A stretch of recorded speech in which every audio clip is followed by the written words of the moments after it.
Stephanie, and I'm going to do a tag video. I haven't done a tag video in a long time, but I'm doing this tag because it originated from a video that I did that I actually stole from Kate Howe. But it's the Bookish boxes and Buzzwords tag. Now, a few years ago, Kate Howe did a video about, you know, when people say like, oh, that book checked all my boxes, she did a video called My Bookish Boxes, which were like, what are those boxes? Like, or Buzzwords. I did a video about my Bookish boxes. And then recently, Liz Schubert did her own video kind of talking about her bookish boxes, and that inspired Lizzie Faye Loves Books to create this tag.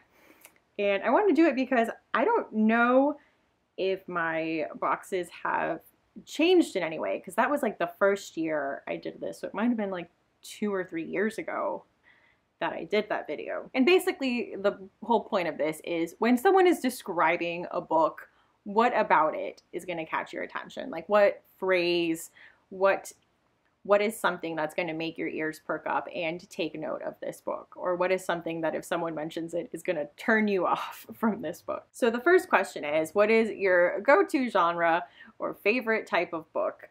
And I think probably most of you are going to know where I'm going with this, but it is horror. I just really enjoy it. I find that especially fast-paced horror is just so good for a slump. I think even with all the subgenres of horror, I can find something kind of for every mood. Even if I need cozy horror, I can pick up a slasher novel. And I know that probably sounds crazy, but it's not. Obviously, my go-to genre is probably horror. Retellings that I am drawn to. I don't love fairy tale retellings, and I know that's kind of crazy, but I really don't. I don't find them that interesting. A trend that I've seen in horror that I'm really interested in, though, are retellings of urban legends. So things like Bloody Mary or La Llorona in Mexico, things like that I've always found really interesting. I'd say probably at an early age, the scary stories to tell in the dark were kind of twists on urban legends. I like hearing twists on those things because I think they're just so hard to pinpoint where they originated and what the original story is and how it got to be the urban legend that it is today. Lifestyles or careers of book characters. In horror, a lot of characters are writers, which is not my favorite. I don't know that I have a specific career that I like characters to have. So I don't think I have an answer for that, but I'm going to say not a writer. Places or settings you are drawn to.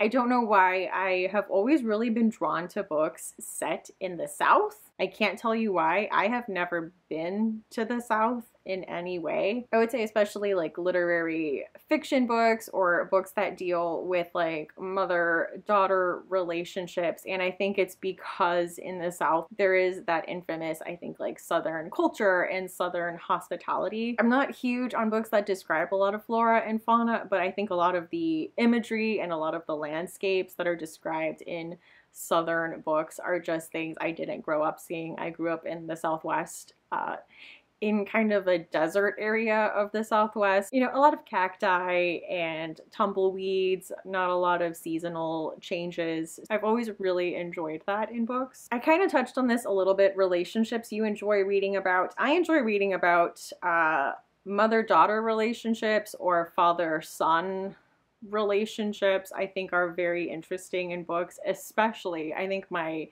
weakness, this might be a question later that I'm spoiling right now, but is like stories told in multiple generations and where you get to see how a family changes or doesn't change, or you see whether new generations kind of fall into the same traps that generations before them did, like if they have the same weaknesses or if they are completely different people and just buck tradition. I love stories that have a multi-generational scope of a family.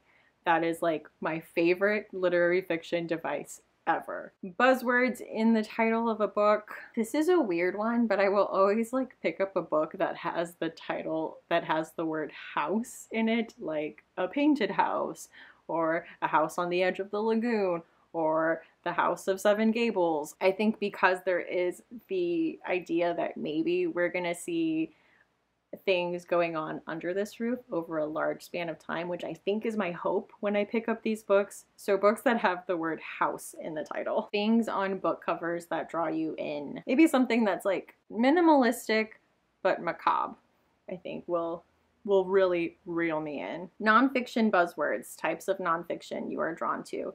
Anything with like the death industry I find really interesting, like what it's really like to be an undertaker or a medical examiner or someone that works in a crematorium, or you know, what it's like to be a mortician. Anything like that, I am there 100%. Medical or physical conditions of characters. I can't really think of any. I think I like when characters I think are like me, so maybe a little more anxious. And I think especially in horror novels, I am the kind of person that is always aware of bad things that are going to happen. So I need there to be a character like me who is like, hey, this is a bad idea. These are the reasons why this is a bad idea. So maybe a character that is a little more anxious and a little more uptight.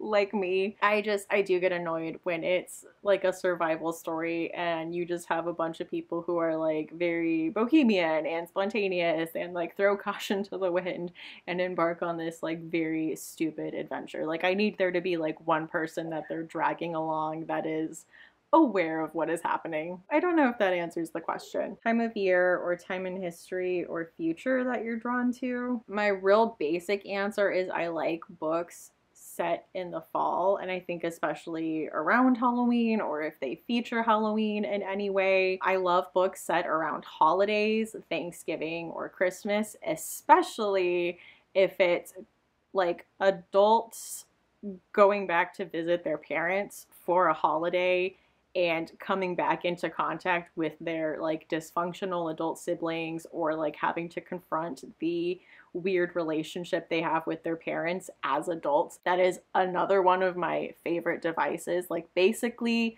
the family stone in book form. Any other bookish boxes or buzzwords not mentioned? I have a real soft spot for haunted houses. Of course, that already deals with like houses in the title. I just think they make a really good device and really showcase the kind of relationships the characters have and how the issues with these houses are going to put a strain on these relationships and kind of put a magnifying glass on what the problem is, you know, with this married couple, and they're going to start to turn on each other. I love survival horror stories, like people getting stuck in the woods because of stupid decisions. And bonus number 2, what are bookish boxes or buzzwords that turn you away from a book? And I think if you know me, you know I despise with all of my being child narrators. If I am reading a synopsis and it says, you know, told from the point of view of precocious 8-year-old Anne, no. Also, the word precocious, no. I hate child narrators. I hate precocious child narrators that do not sound like children. I hate when they aren't precocious and they sound just extremely twee and naive. I hate it. I hate child narrators.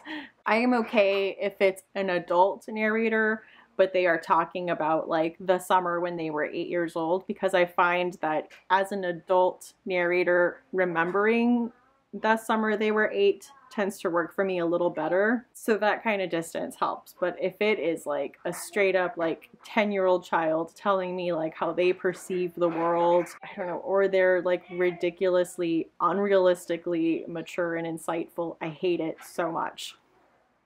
No child narrators. Anyway, that is the bookish boxes and buzzwords tag. I am just tagging everyone. If you haven't done this, I would love to hear what your go-tos and turn-offs are in books. Let me know. Thank you so much for watching, and I hope to see you again soon. Bye!